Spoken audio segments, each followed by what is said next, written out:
de Légende Moteur. Je profite de ces quelques moments privilégiés avec Mathieu pour vous donner un peu d'actu et de la vidéo. Alors la première actu déjà, c'est qu'on a reçu la bâche, mais ils ne l'ont pas imprimée comme je l'avais demandé, puisque logiquement, le principe c'était que le logo soit dans le bon sens quand on regarde de derrière, et surtout quand on filme avec le drone. Donc en fait, il manque un quart de tour dans ce sens-là. Bon, donc je vais voir avec les imprimeurs ce qui s'est passé. Et pareil, l'adresse du site internet, en fait, le but c'était que c'était sur le retour. Sur le retour, on aurait dû voir le site internet comme ça. Bon, c'est des détails qui n'en sont pas, mais on va se focaliser sur autre chose. Mais sinon, le rendu est plutôt sympa. Ça protège la benne. Donc c'est top. Alors l'actu du jour, ça va se passer par ici, ouais, avec Mathieu que tout le monde connaît déjà. Ça va, Matt? Oui. Malgré la météo avec le vent. Il y a des arbres qui sont tombés, on a eu du mal à venir. Le vent varois. Ouh, il est chaud. Lui. Il y a encore chaud, ouais. Ouais, il est encore chaud. T'as fait tourner ce matin? Ah ouais, j'ai fait tourner. J'ai ouais. un peu modifié l'avance à l'allumage. Ah oui, donc ouais, le programme d'aujourd'hui, voire même un peu de cette semaine, hein, c'est tous les petits réglages en cours de rodage. Identifier s'il y a des fuites. Je crois qu'on en avait une, c'était sur celle-ci. Ouais, hein, c'était ça. Collé, il y avait aussi au niveau du bocal. Donc tout ça, c'est réglé. Ben non, ça coule encore. Là. Ah. J'ai mis un collier neuf. Mais de toute façon, cette durite, elle me plaît pas. Moi, quand elle est pas belle. Faudrait qu'on trouve peut-être en chromé ou tu sais, j'ai vu sur du Chevrolet, là, ils avaient mis la même chose, mais chromé, c'est plus joli. Ça fait plus lisse. Ouais. C'est un peu plus sympa. On essaiera de voir si on trouve. Aussi, je un petit peu, mais bon, ça reste raisonnable. Ouais.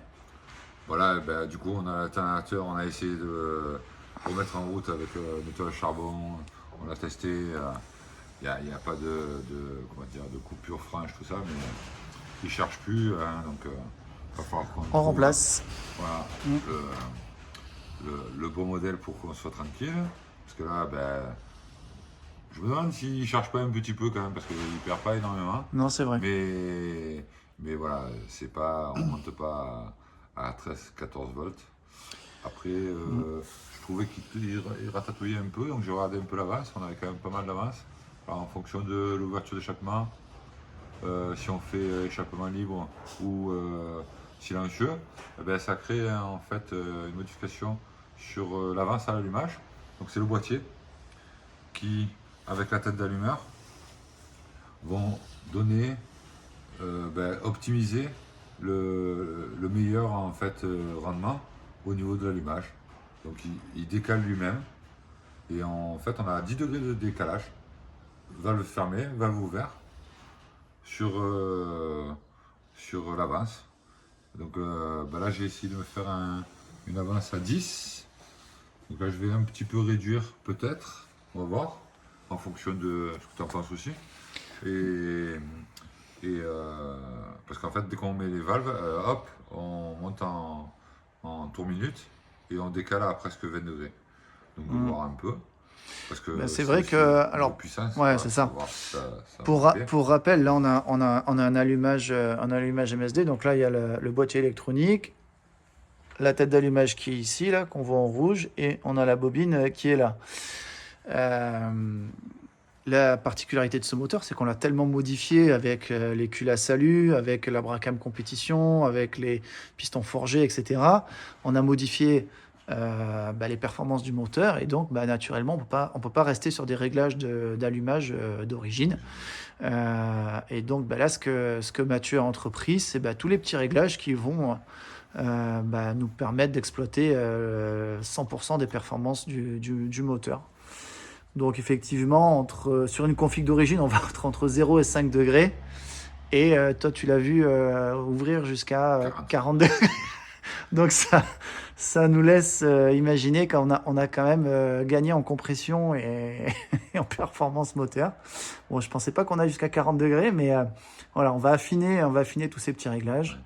Derrière, il y a un réglage culbu aussi qui est prévu. Ouais. le premier après rodage. Voilà, le Parce que temps que comme tout il y se a mette en place. les poussoirs hydrauliques qui ont été changés, la segmentation neuve, l'embarcable neuf, donc tout ça, ça s'est mis en place. On ne doit pas être loin, hein. Je crois qu'on a fait, doit rester 300-400 Mm, mm. km ou en fonction de comment on le fait tourner. Voilà. Après là, je suis en train de voir aussi pour le compteur de Vitesse. Alors, je pense que c'est l'alternateur qui doit poser problème parce que j'ai eu un décompte Exact. pour calibrer le compteur Ah oui, et ah oui. à un Il n'est moment pas alimenté donné, correctement. il Mm, monte t'as plus. raison. Donc, comme Mm. j'ai pas les données, donc je pense que tout marche bien. Il y aura juste le courant qui n'est pas assez suffisant pour qu'il puisse se calibrer. Mm. Parce que voilà, il est resté ça.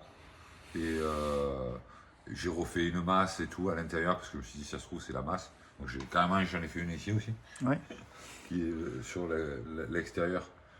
Donc je me suis dit, ça se trouve, au niveau cabine, si elle est montée sur cylindre, tout ça. Et du coup, la masse, elle se fait moins. Et en fait, même comme ça marche toujours pas. Donc, Ouais, et je puis pense que ce serait tant qu'on n'a pas l'alternateur opérationnel, même tu vois l'éclairage et tout, on avait tout bien fait, Ouais, même l'éclairage se met à dysfonctionner, mais c'est parce que l'alimentation est pas satisfaisante.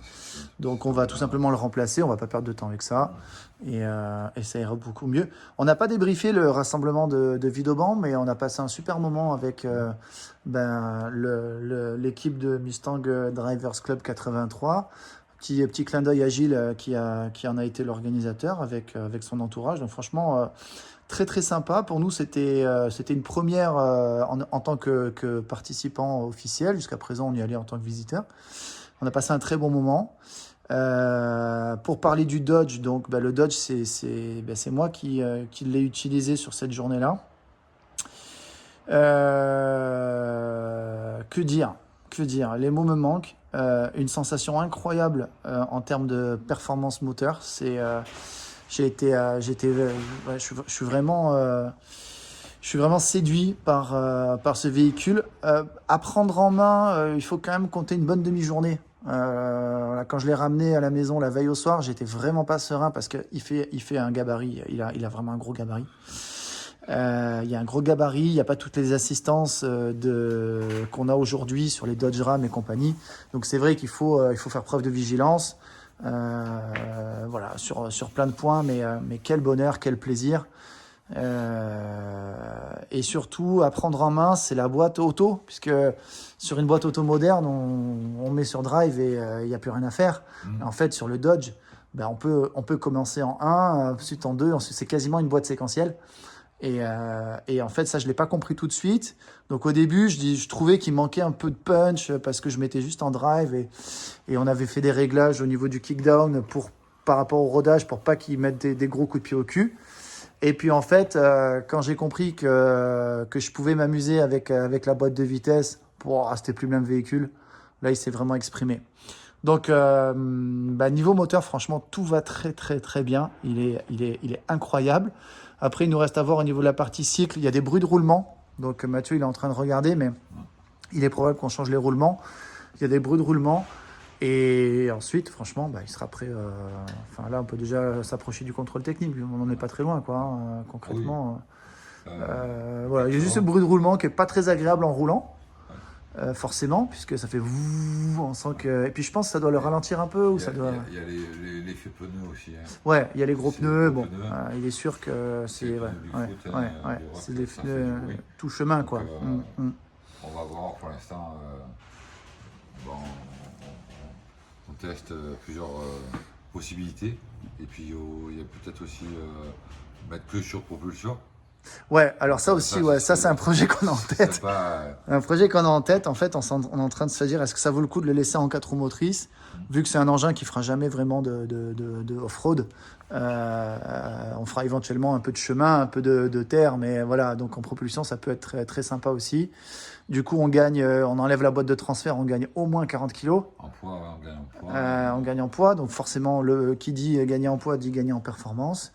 Et on met un arbre de transmission. Alors, si j'avais une baguette magique, ce serait tout en carbone, parce que j'ai trouvé le fournisseur capable de nous le faire sur mesure en carbone.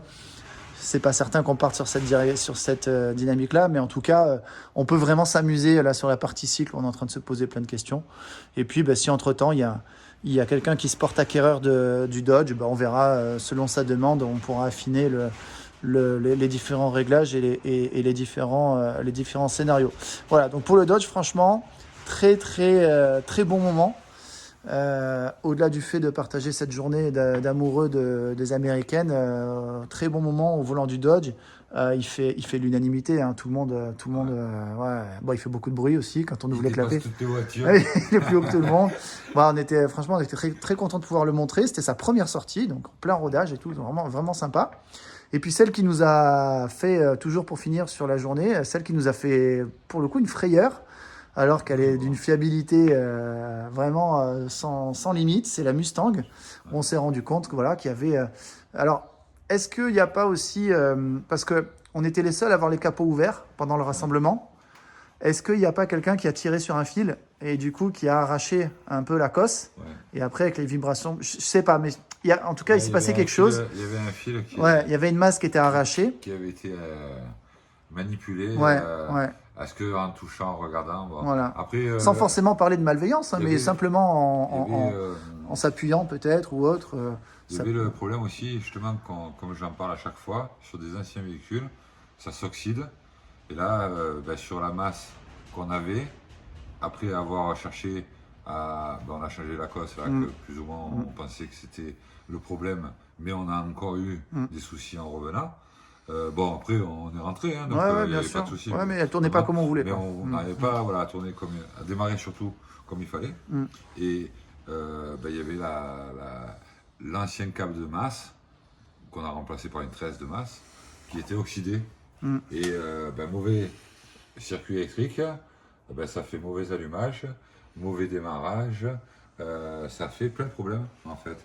Et là, depuis que j'ai changé la tresse de masse, que j'ai enlevé l'oxydation qu'il y avait sur la partie cachée en fait qu'on voit pas.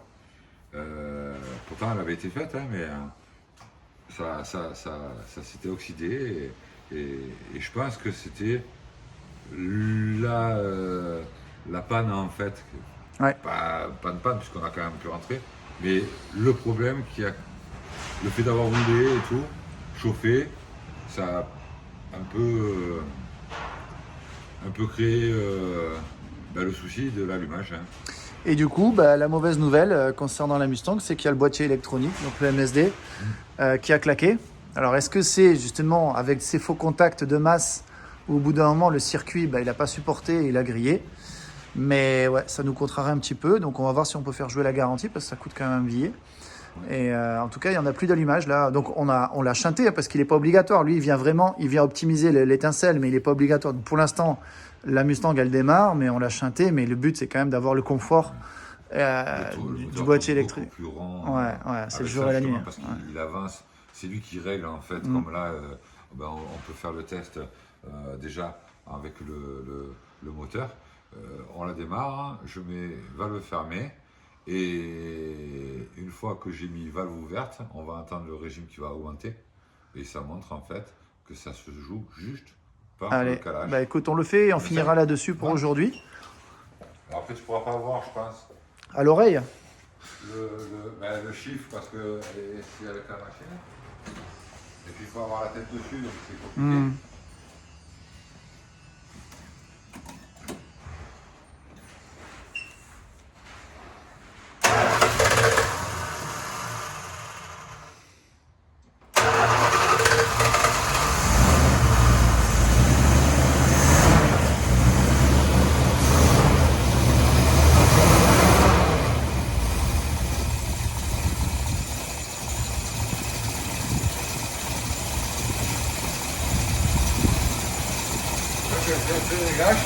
On est à un peu moins de 10 degrés.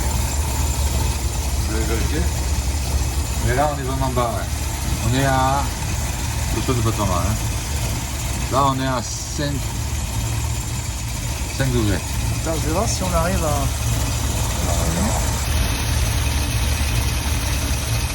moi, je vais appuyer sur le 0. Ouais, on voit. Ouais, super.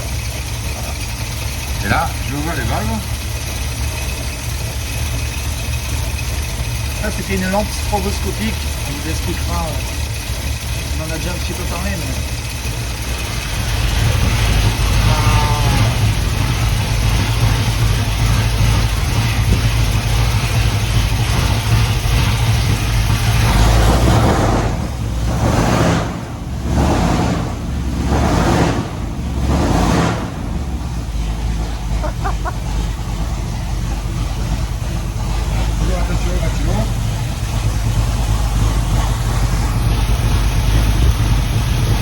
Voilà, déjà on est monté à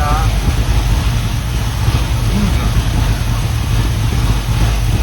Et après, au plus tu vas chauffer, au plus tu vas monter. Donc ça, c'est juste le fait d'ouvrir, de fermer les valves. Le boîtier électronique. Voilà, j'ai fait un réglage comme ça. Et après, il va falloir voir, parce que j'avais réglé la carburation. Là, maintenant, je vais changer les paramètres de la masse. Je vais régler le carbu par rapport à cette nouvelle. À ce nouveau réglage. Il faut peut-être avancer un peu.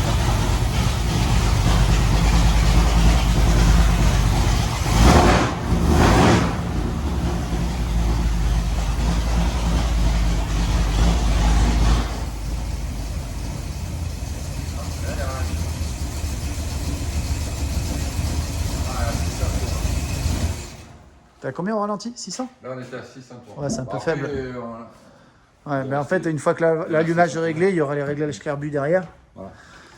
Donc là, je vais Alors- essayer de monter peut-être un petit peu plus. Parce qu'en fait, ça me donne une plage. C'est ça qui est un peu au niveau sortie d'échappement. Ouais. Bien tout isolé, qu'il n'y ait pas de fuite. Mhm. Parce que sinon, ben, ça va encore changer. Et on va régler entre, je pense, 10-15. Et on voit en fonction de quand on met les valves ouvertes, que ça n'aille pas trop plus de 20. Comme 20 degrés d'avance d'allumage, c'est quand même pas mal. Et du coup, ça fait monter les régimes beaucoup plus pointus. C'est là où on entend wam, wam, ça fait pas wam comme ça. Et en fonction du carbu, on va pouvoir réduire la consommation en même temps pour avoir plus de puissance et avoir moins de consommation. Donc voilà, ça c'est un truc qui est pas mal à faire parce que comment dire, je pense qu'on va gagner en toi ce que tu as essayé en roulant, je pense que tu vas avoir une différence encore. Et après le réglage final des culbuteurs, ça aussi, une fois que tout est rodé, on va optimiser tout ça et on devrait arriver à 350-400 chevaux. Allez, c'est parti. Bon, les amis, bonne journée à tous, bonne semaine. On continue à bosser là-dessus, on vous tient au courant. À bientôt. Ciao, ciao.